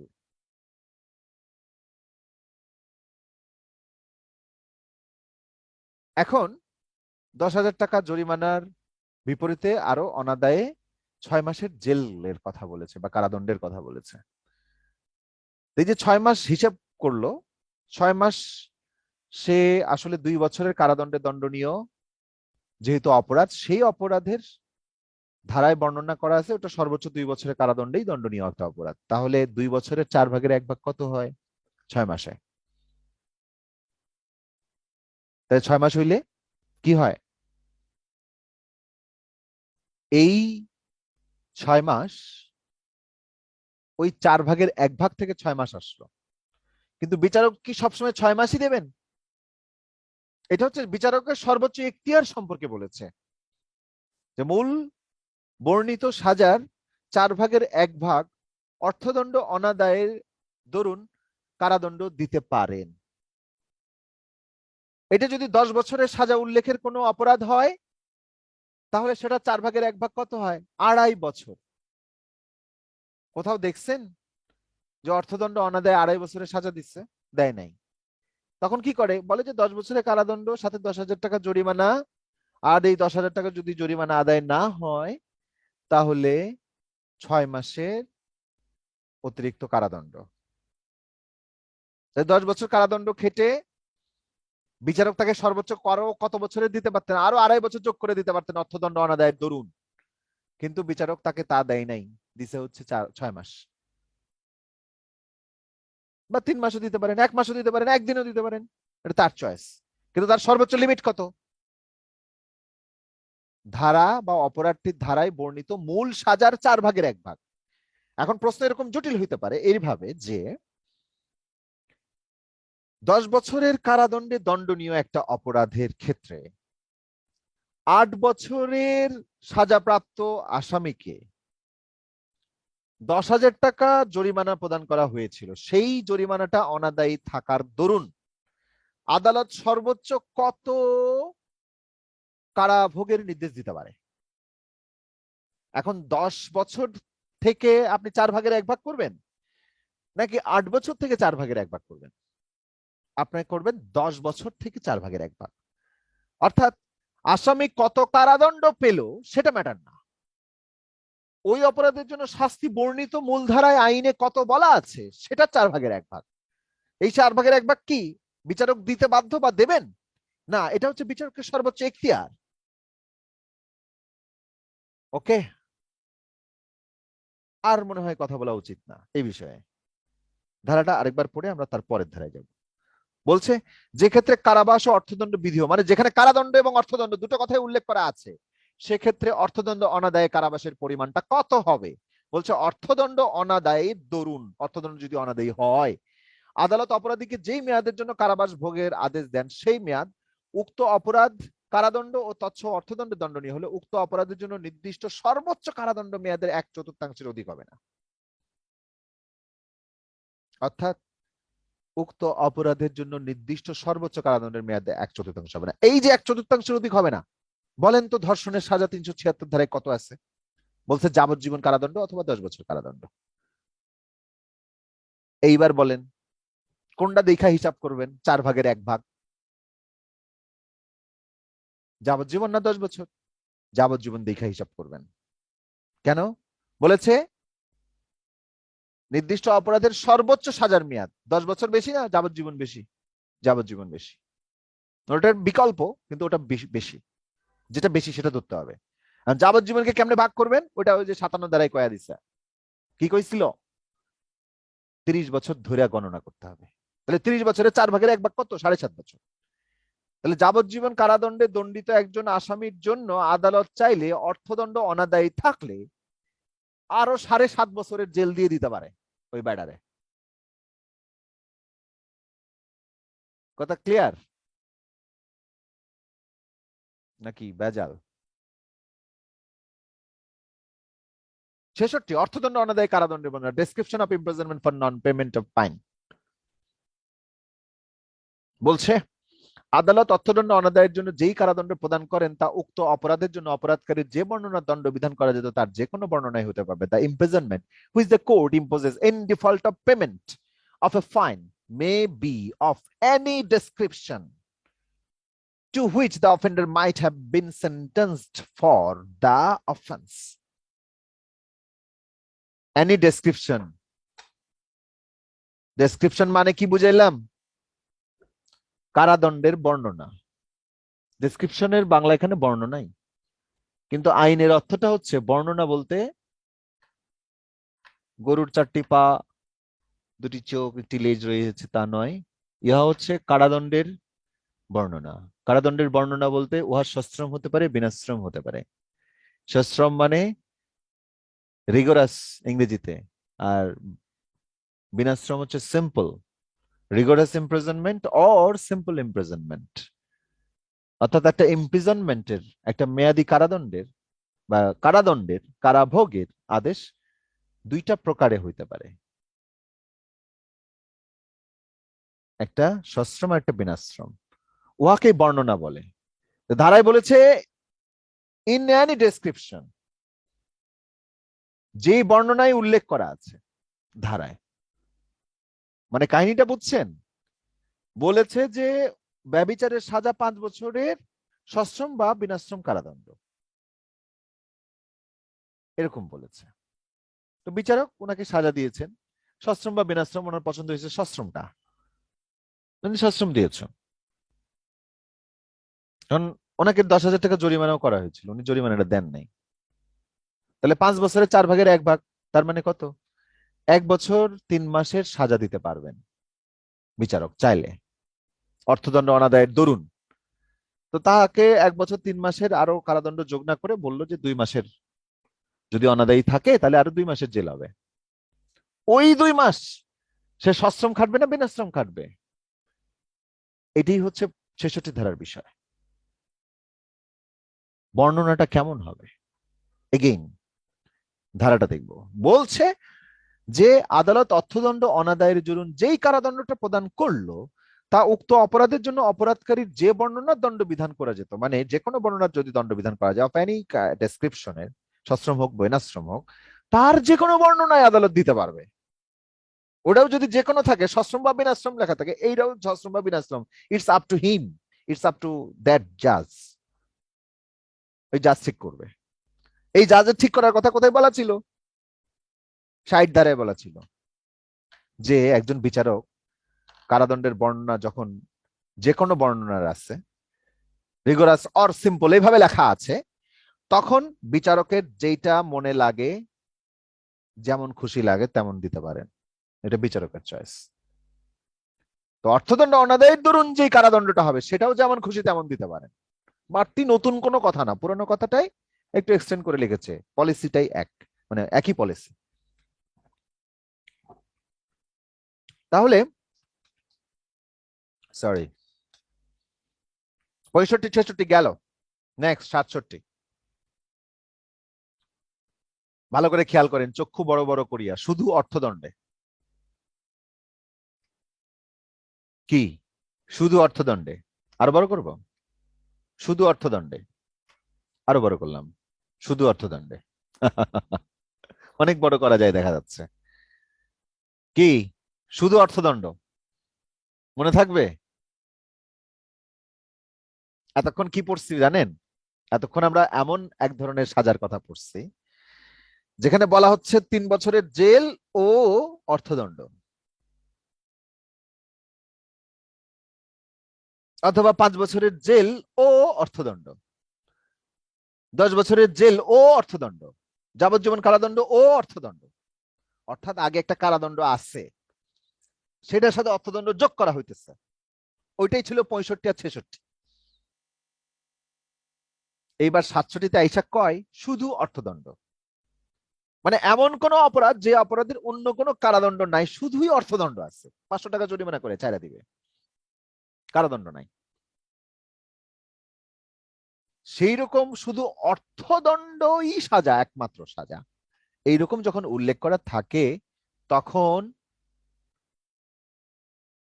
তখন সেই অর্থদণ্ডটা যদি অনাদায়ী থাকে, সবেধন নীলমণিও যদি না দেয়, তখন কি হবে?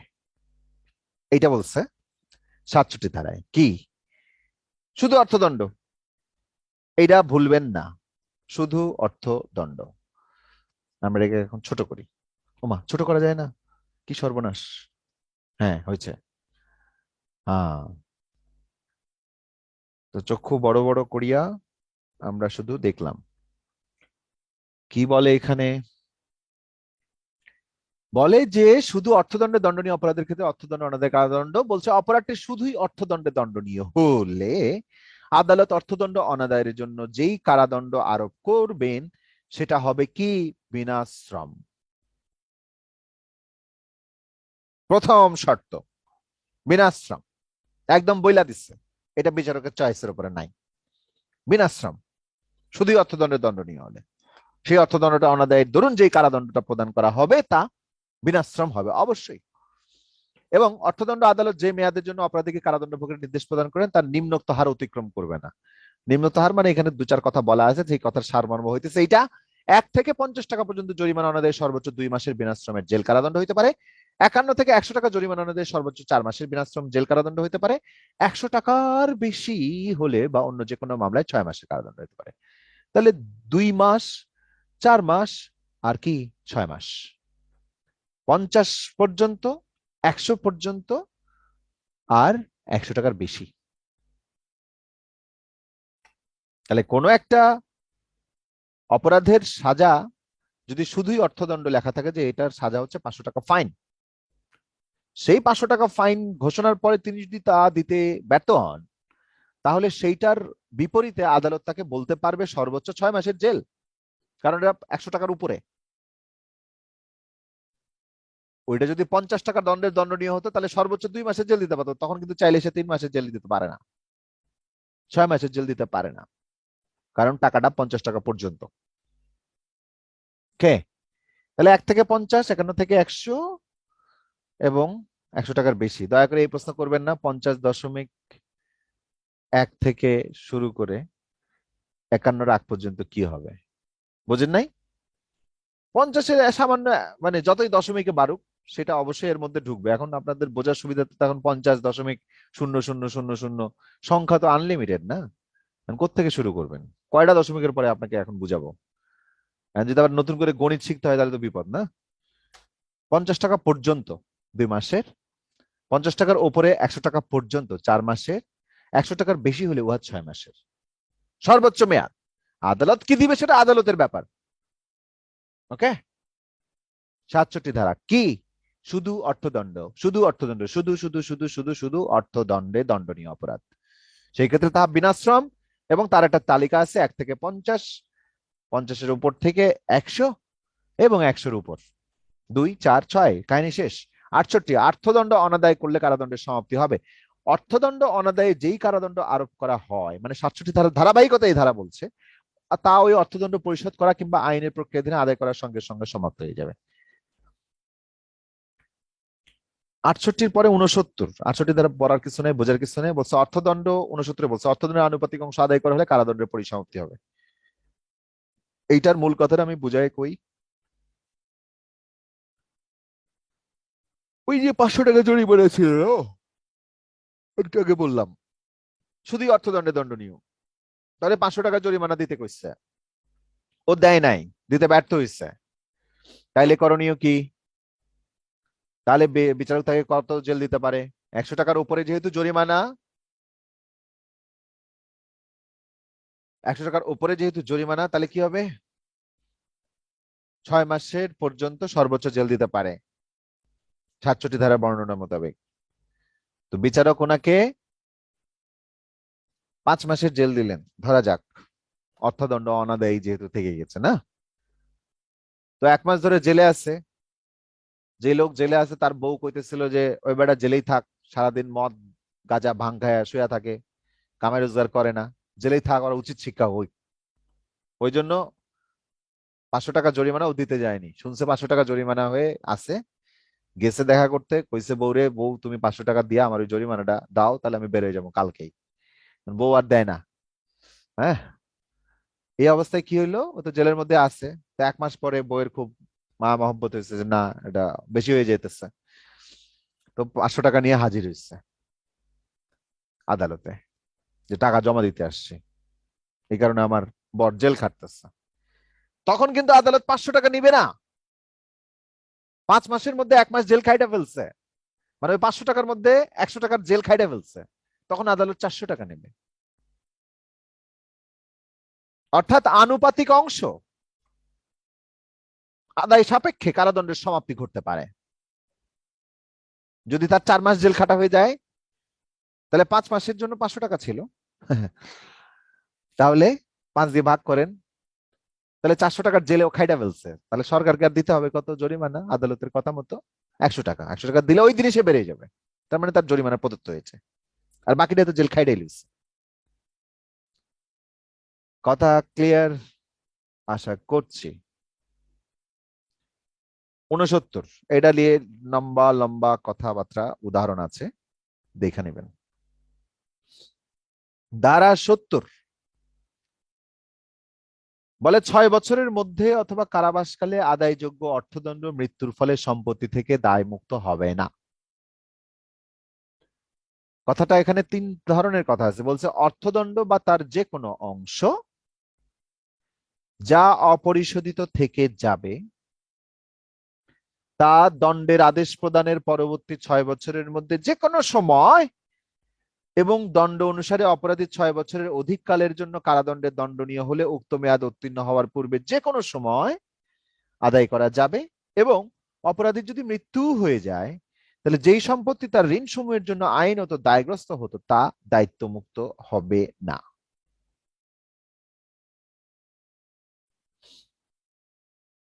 আমরা 2 ধরনের অর্থদণ্ডর খোঁজ পেয়েছি।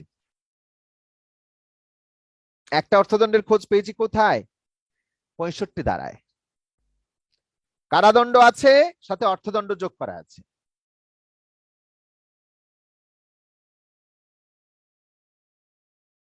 আরেকটা অর্থদণ্ড পাইছি, কারাদণ্ড নাই, শুধুই অর্থদণ্ড আছে। এই যে বড় বড় করে দেখালাম, শুধু অর্থদণ্ড। কোন ধারা?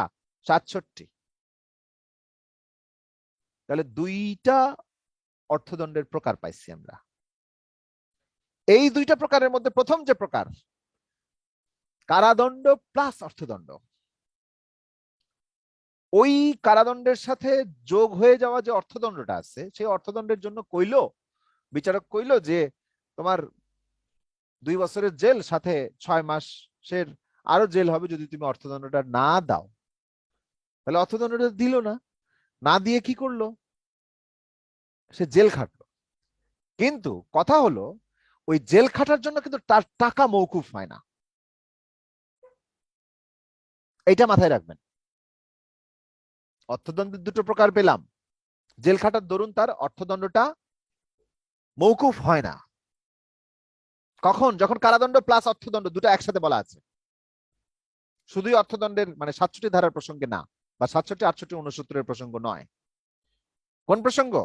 কারাদণ্ড প্লাস অর্থদণ্ড যখন বলা আছে, সেই অর্থদণ্ড যখন অনাদায়ী থাকছে, সেইটার জন্য যে কারাভোগ করছে, সেই কারাভোগ এই জন্য করছে যে তুমি টাকা দাও নাই, সেই জন্য তুমি কারাভোগ করবা। কিন্তু কারাভোগ করলে টাকাটা মাফ হয়ে গেল, ব্যাপারটা এরকম নয়। আদালত চাইলে 70 ধারায় বলছে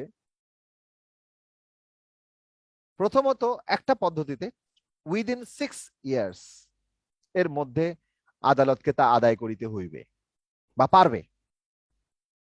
অর কারাদণ্ডের মেয়াদি যদি 10 বছর হয় বা 6 বছরের বেশি হয়, তাহলে কি হবে? ও তো এখনো জেলেই আছে, জেলের শেষতম দিনেও সে টাকা দিতে পারে। আশায় আশায় আশায় আশায় বসে আছি ওরে আমার মন, কখন তোমার আসবে টেলিফোন। আদালত ভাবতে পারে যে শেষ দিনে কি করতে পারে, টাকা দিয়ে দিতে পারে। তাহলে 6 বছরের বেশি হলে তাহলে 6 বছরের মধ্যে তাড়াহুড়া করে ওর সম্পত্তি থেকে আদায় করার দরকার নাই। বলতেছে যে যদি অধিক কারাদণ্ডের মেয়াদে সে দণ্ডপ্রাপ্ত হয়, তাহলে সেই কারাদণ্ডের মেয়াদ শেষ হওয়া পর্যন্ত, তা যদি 6 বছরের বেশি হয়, তাহলে দুইটা উপায়। একটা হচ্ছে 6 বছরের মধ্যে তার কারাদণ্ডের মেয়াদ যাই হোক, আবার 6 বছরের বেশি কারাদণ্ডের দণ্ডনীয় মানে দণ্ডিত আসামির ক্ষেত্রে যেই বেশি কারাদণ্ডের দণ্ডনীয় সময়টা, সেই সময়ের মধ্যে অর্থাৎ তার কারাভোগ চলাকালীন সময়ের মধ্যে আদায় করা যাবে। অথবা তার যদি মৃত্যু হয়ে যায়, তাহলে তার সম্পত্তি থেকে আদায় করা যাবে। অর্থাৎ মৃত্যু হয়ে গেল, তার রক্ষা নাই, তখন তাকে সম্পত্তি থেকে টাকাটা আদায় করে নিয়ে আসতে হবে। এই হচ্ছে 70 ধারার বক্তব্য। কিন্তু যখন শুধু অর্থদণ্ড, মানে কত, কোন ধারা? 67-তে স্টার্ট, 67, 68, 69, ওকে, তখন কিন্তু এটা প্রযোজ্য না। ওইখানে আনুপাতিক অংশ টাকা দিয়ে শোধ হয়ে যেতেছে, মানে শোধবাদ হয়ে যাচ্ছে আর কি, জেল খাইটা টাকার শোধ হয়ে যাচ্ছে। কিন্তু অর্থদণ্ডের সাথে যখন কারাদণ্ড থাকে বা কারাদণ্ড যোগ অর্থদণ্ড থাকে, তখন কিন্তু সেটা আর হয় না। তখন সেটার বিনিময়ে জেল খাটলেও টাকাটা শোধ হয় না। টাকাটা চাইলে সরকার আদায় করতে পারে, চাইলেও না সেটা ভিন্ন কথা,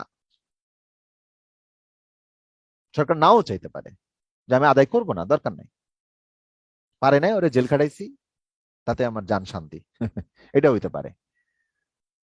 কিন্তু চাইলে সরকার আদায় করতে পারে তার সম্পত্তি থেকে। সম্পত্তি থেকে আদায় করার জন্য ফৌজদারি কার্যবিধি 386 ধারায় ওইটা সম্পর্কে একটা আলোচনা আছে। কার্যবিধি যখন আমরা পড়বো, ফৌজদারি কার্যবিধি, তখন আমরা পড়বো। 70 ধারার পাশে লিখে রাখতে পারেন যে এর সাথে ফৌজদারি কার্যবিধি 386 কাজে লাগতে পারে। এখন আমরা কি করিব?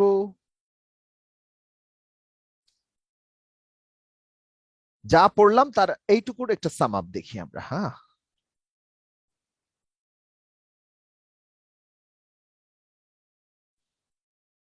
তেপ্পান্ন ধারায় কি বলছিল? 5 প্রকারের দণ্ড আর যাবজ্জীবন কারাদণ্ড সর্বদা সশ্রম হবে। 53 ক বলছে দ্বীপান্তর উল্লেখ থাকলে করণীয় প্রসঙ্গ। এই দুটো ধারা একসাথে পাঠ করার পরামর্শ দিয়েছি, দেখেন। ওকে, 53 আর 53 ক। তারপর কি বলছিলাম? 54, 55, 55 ক একসাথে পড়বেন। এই যে ডানে লেখা আছে, এই ধারা তিনটি একত্রে পাঠ করবেন। 54তে সরকার কর্তৃক মৃত্যুদণ্ড হ্রাস করা, 55তে সরকার কর্তৃক যাবজ্জীবন কারাদণ্ড হ্রাস করুন। 55 কতে রাষ্ট্রপতির ক্ষমা প্রদর্শনের অধিকারকে খর্ব করবে না। 57 একটা আলাদাই ধারা, যে ভগ্নাংশ হিসাব করার প্রয়োজনে যাবজ্জীবনকে 30 বছর মেয়াদি হিসেবে ধরে নিয়ে কাজ করতে হবে, ভগ্নাংশ হিসাব করতে হবে। 60-এ কি কইছে? কারাদণ্ড সশ্রম বা বিনাশ্রম হতে পারে, এটা দণ্ড প্রদানকারী আদালতের এখতিয়ার।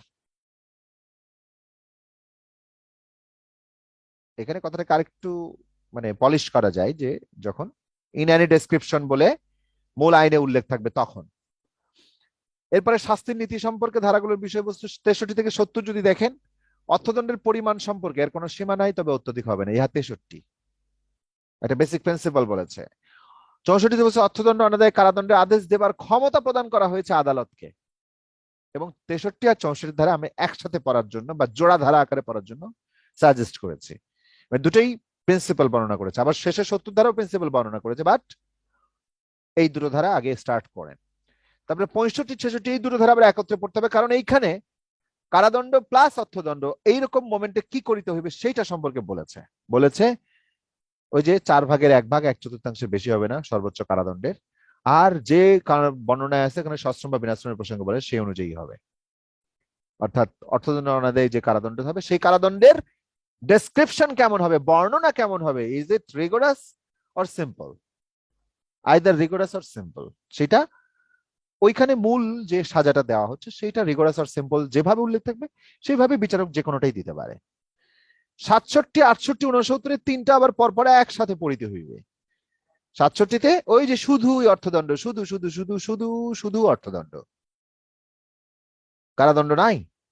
তখন কয়েকটা একটা তালিকা আছে, 1 থেকে 50 2 মাস, 51 থেকে 100 মানে 50টা উপর থেকে 100 4 মাস, 100 টাকার উপরে হলে 6 মাস। ওইটার ক্ষেত্রে আবার কারাদণ্ডটির সমাপ্তি ঘটবে 68-তে বলেছে। আর অর্থদণ্ড অনাদায়ের কারাদণ্ড চলাকালীন সময় অর্থদণ্ডের পরিশোধের নীতি এবং ফলাফল কি হয়, আনুপাতিক অংশ পরিশোধ হলে আনুপাতিক অংশ পরিশোধ করা হবে, সিম্পল। আর 70 বলছে অর্থদণ্ড অনাদায় কারাদণ্ড ভোগ করলে অর্থদণ্ড কখনো মৌখিক হবে না, তা অবশ্যই আদায় করে নিতে হবে। এবং এটার 3টা পদ্ধতি, হয় 6 বছরের মধ্যে, নয়তো সে যে পরিমাণ জেল খাটে সেই সময়ের মধ্যে, অথবা তার সম্পত্তি থেকে, তার মৃত্যুর পর তার সম্পত্তি থেকে আদায় করা যাবে। এইটা নিয়ে কাহার মনে কি কি প্রশ্ন জাগিয়েছে মাহমুদা খানম সবার আগে প্রশ্ন বলিবেন, বলুন। এই আচ্ছা স্যার আমার কোশ্চেনটা হলো 66 ধারায় অর্থদণ্ড অনাদায়ে কারাদণ্ডের বর্ণনা। এখানে বলা হয়েছে যদি সশ্রম থাকে বা বিনাশ্রম থাকে সেই অনুযায়ী আদালত দিবে, কিন্তু স্যার সশ্রম বা বিনাশ্রম কোনো কিছুই যদি উল্লেখ না থাকে মূল কারাদণ্ড দেওয়ার ক্ষেত্রে, সেই ক্ষেত্রে অর্থদণ্ড অনাদায়ে তাকে যে কারাদণ্ড দেওয়া হবে ওইটা কি হিসাবে দেওয়া হবে? উল্লেখ নাই এরকম ধারা নাই, হয় সশ্রম নয়তো বিনাশ্রম, নয়তো সশ্রম বা বিনাশ্রম, এইভাবে কোনো না কোনো ভাবে উল্লেখ থাকে আইদার either মানে any হচ্ছে যে description সশ্রম বা বিনাশ্রম, এটার বাংলা হচ্ছে সশ্রম বা বিনাশ্রম। আইদার ব্যাপারটা কখনো Sir, ওইটা- আইদার আকারে লেখা আছে, কখনো সিম্পল অর, মানে হয় এইভাবে লেখা থাকবে যে যে কোনো বর্ণনার হতে পারে, ইংরেজিটা হবে যে যে ইন অ্যানি ডেসক্রিপশন, আবার এরকম ভাবে থাকতে পারে সশ্রম বা বিনাশ্রম, ইংরেজিটা হচ্ছে rigorous or simple. Okay sir specific যদি মেনশন না থাকে তাহলে আরে আদালত ভাই, নাই হচ্ছে যে মূল অপরাধ, নাই তো স্যার মূল বানাচ্ছে অপরাধের জন্য যদি তাকে সশ্রম কারাদণ্ড দিয়ে থাকে তাহলে হ্যাঁ। অর্থদণ্ড অনাদায়েও কি তাকে সশ্রমই দিতে হবে? সশ্রমই দিতে হবে এমন কোনো কথা নাই, এটা তার চয়েস। ডিসক্রিশনারি পাওয়ার। জি, ওখানে বলা হচ্ছে আচ্ছা, যে okay. ওটার যে কোনো বর্ণনা তিনি দিতে পারবেন, সশ্রম বা বিনাশ্রম যেটা হতে পারে তার যে কোনো বর্ণনা দিতে পারবেন। ওটা যদি যে কোনো বর্ণনা থাকলে যে কোনো বর্ণনা, যদি এমন একটা অপরাধ হয় যেটা শুধুই মাত্র সশ্রম, যেমন যাবজ্জীবন কারাদণ্ড সর্বদাই সশ্রম, উনি চাইলে যাবজ্জীবন কারাদণ্ডের ক্ষেত্রে ওই অর্থদণ্ড অনাদায়ী থাকার সময় তখন সেটাকে তিনি বিনাশ্রম বানাইতে পারবেন না, কারণ এটা মূল কারাদণ্ড যেহেতু শুধুই সশ্রম, মূল কারাদণ্ড যেহেতু শুধুই বিনাশ্রম। তখন যেমন কি আত্মহত্যার সাজাতে কি অর্থদণ্ড আছে? 1 বছরের বিনাশ্রম কারাদণ্ডের উল্লেখ আছে, সাথে অর্থদণ্ড যদি থাকে তাহলে 1 বছরের বিনাশ্রম কারাদণ্ড মূল কারাদণ্ডটা, সেটার সাথে অর্থদণ্ডটা অনাদায়ী থাকলে উনি যেহেতু মূল ধারাতেই বিনাশ্রম লেখা আছে তাহলে ওনাকে বিনাশ্রম দিতে হবে, ওর বাইরে যাওয়ার সুযোগ নাই। কিন্তু যদি ওখানে লাগতো সশ্রম বা বিনাশ্রম তাহলে উনি যে কোনোটা দিতে পারতেন, যে ওইটা সশ্রম দিলেন পরেরটা বিনাশ্রম দিলেন, কিছু করার নাই। কারণ 60 ধারায় বলতেছে যে কারাবাসের বর্ণনা দেওয়ার ক্ষেত্রে এটা দণ্ড প্রদানকারী আদালতের এখতিয়ার হচ্ছে, তিনি কোন অংশটা সশ্রম দেবেন কোন অংশটা বিনাশ্রম, এটা তার choice. Okay Mahmuda. Okay sir, clear, thank you. Asmaul Hossain Sumi please.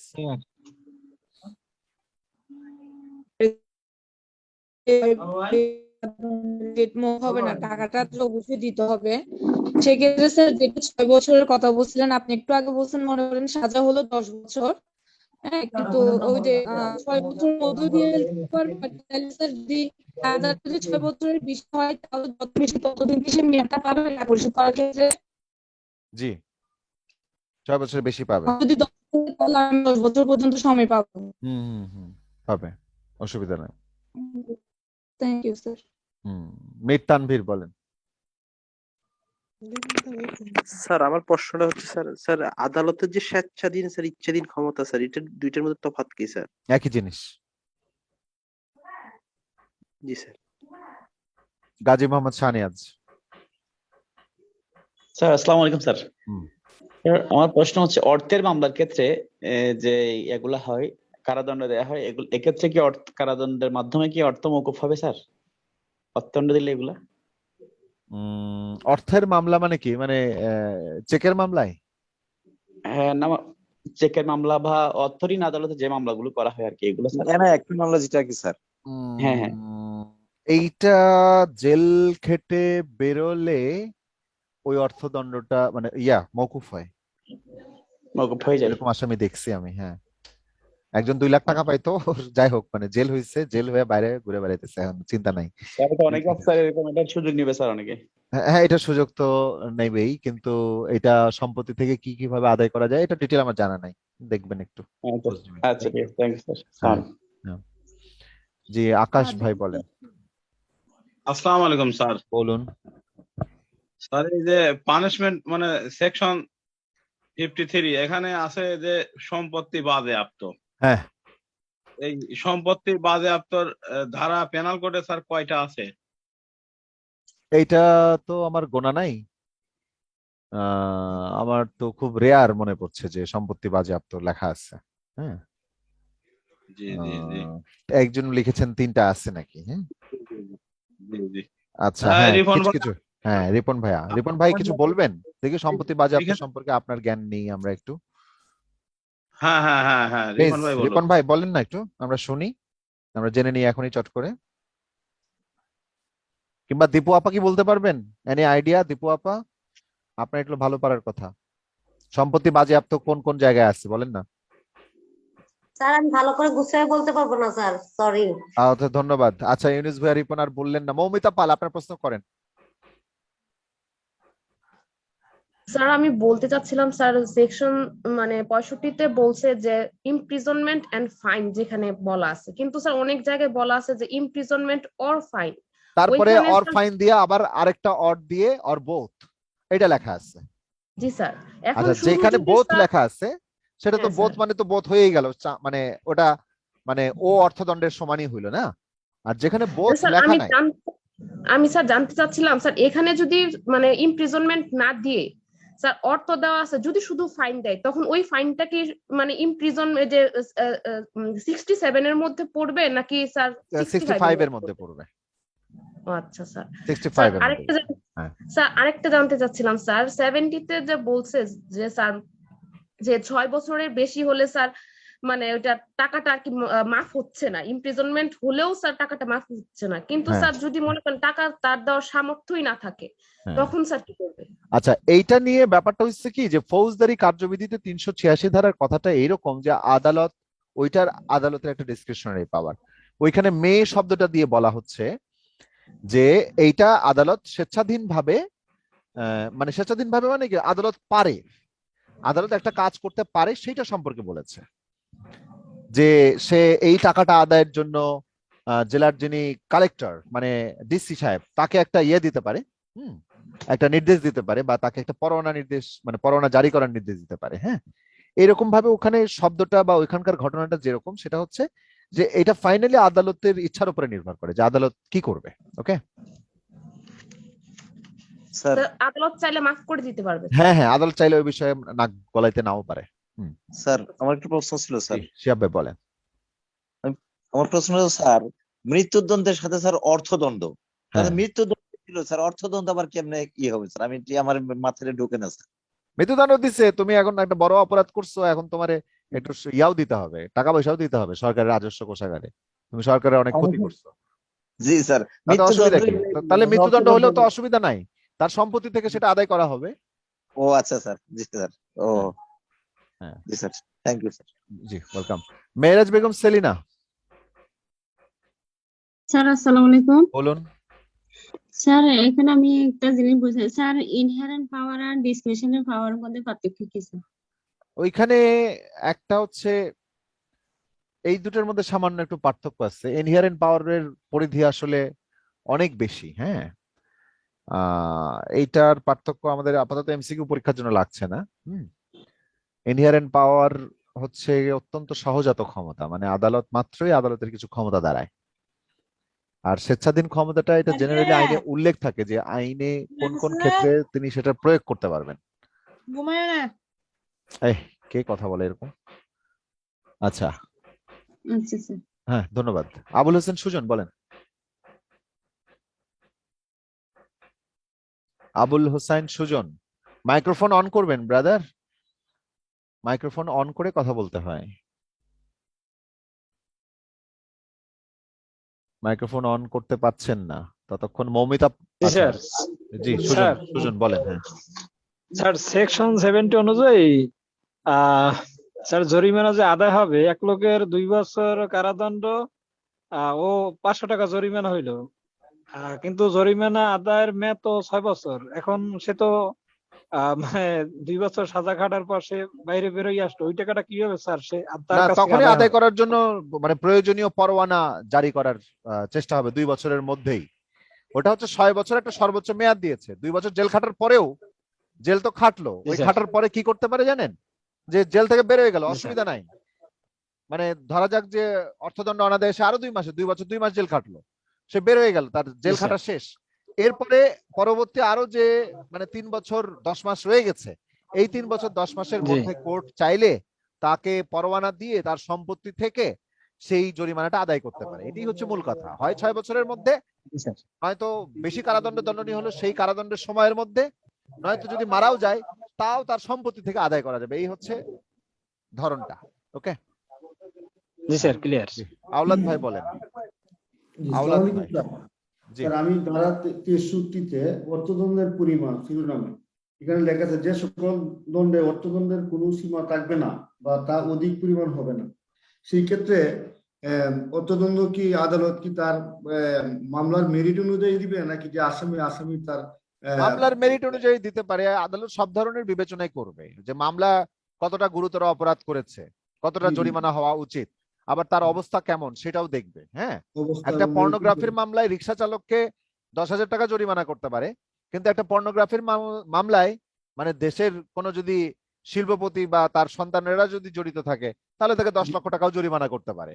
এটার কোনো লিমিট নাই, কিন্তু সেটা অত্যধিক হবে না। তার মানে ব্যাপারটা বোঝাচ্ছে ন্যায় বিচারের স্বার্থে বা ন্যায় বিচারের প্রয়োজনে যেভাবে যখন যেখানে যা প্রযোজ্য হওয়া দরকার সেটা করবে তারা। ওকে, অত্যধিক হবে না স্যার, এটার জন্য অত্যধিক হবে না যে যে শিল্পপতি যে তার জন্য অত্যধিক হবে। সেই ক্ষেত্রে বোঝা যাচ্ছে হ্যাঁ, যে রাইট রাইট রাইট রাইট, মানে এটা যার আসলে যে ন্যায় অবস্থা বিচারের উপরে নির্ভর করছে, তার জন্য কিনা সেটা পরের প্রশ্ন। এটা আদালতের মানে সমস্ত কিছু বিবেচনা করেই করবে। অপরাধের মেরিট দেখবে, কি কি দেখবে আর কি, মানে এটা তো আর আমাদের মানে এই ধারায় উল্লেখ নাই, এটা বিভিন্ন কেস ল দেখে একটু বুঝতে হবে। হ্যাঁ, থ্যাংক ইউ। মৌমিতা পাল হাত তুলেছিলেন, আপনার প্রশ্নটা শেষ করেন। স্যার আমার তো করা হয়ে গেছে স্যার। ও করা হয়ে গেছে না, ভেরি গুড। ঠিক আছে, তাহলে আমরা মানে আমরা 71 থেকে 75 দেখলাম না। হ্যাঁ, 71 থেকে 75 দেখে রাখেন। এই বাকি অংশটুকু আগামী শুক্রবার সহকারে বাকিটুকু আমরা পড়াবো ইনশাল্লাহ। ওকে, আজকে আমরা একটু তাহলে বিদায় নেই নাকি সবাই? স্যার আগামী বৃহস্পতিবার হবে না স্যার? আচ্ছা, আগামী বৃহস্পতিবার ইনশাল্লাহ ক্লাস হবে, দেখি, আমি চেষ্টা করব। মানে ক্লাস না স্যার নিলে এমনি আসলে ক্লাস করাবে না। স্যার জি স্যার 3 দিন না স্যার, বৃহস্পতি শুক্র শনি। জি, বৃহস্পতি শুক্র শনি, মানে এখন এই যে বইয়ের চাপের কারণে আমি একটু গত আচ্ছা, বৃহস্পতিবার ক্লাস নেই নাই, আগামী সপ্তাহ থেকে ইনশাল্লাহ নিব, মানে এই কামিং হ্যালো বৃহস্পতিবার থেকে। স্যার। জি বলেন ফিরোজ ভাই। স্যার স্যার আমরা বই কয় পাবো স্যার? 30 তারিখ নাগাদ বইটা আমাদের হাতে এসে পৌঁছানোর কথা। 1, 2, 3 তারিখের মধ্যে আপনাদের হাতে ইনশাল্লাহ পৌঁছাবে আশা করছি। স্যার বই নেওয়ার করতে হবে নাকি আগে? এইটার জন্য আমরা নোটিশ দিব, প্রয়োজনীয় নোটিশ এই সপ্তাহের মধ্যেই দিব, আগামী বৃহস্পতিবার আগে আপনারা নোটিশ পাবেন, নোটিশ অনুযায়ী কাজ করবেন। ধন্যবাদ। জি sir, thank you. Hello sir. জি বলেন। 20 তারিখ থেকে যে রিভিশন বেচ শুরু হবে এই সুনির্দিষ্ট প্রতিকার আইন দিয়ে, এখানে 2 দিন যে ক্লাস হবে, এখানে আমাদেরকে এই কত থেকে কত ধারা পর্যন্ত, এটা কি আগে বলে দিবেন? আগেই অবশ্য বলে দেওয়া উচিত, রুটিনও দিয়ে দেওয়া উচিত, অনেক কিছু জি। উচিত। দেখি আমার ঔচিত্য বোধের সাথে কতটুকু আমি কাজ করতে পারি সেটার উপরে ডিপেন্ড করছে। এসআর অ্যাক্টের 1 থেকে 30 পর্যন্ত আমি দেখি, মানে আমি এটা কালকে ডিসিশন নিতে দেন একটু, দেখে আমরা এসএমএস করে দিব আপনাদেরকে, নোটিশও দিয়ে দিব। ঠিক আছে স্যার। Thank you. জি, আসসালামু আলাইকুম, সবাইকে বিদায়, দেখা হবে। ওয়ালাইকুম আসসালাম। জি, আসসালামু আলাইকুম।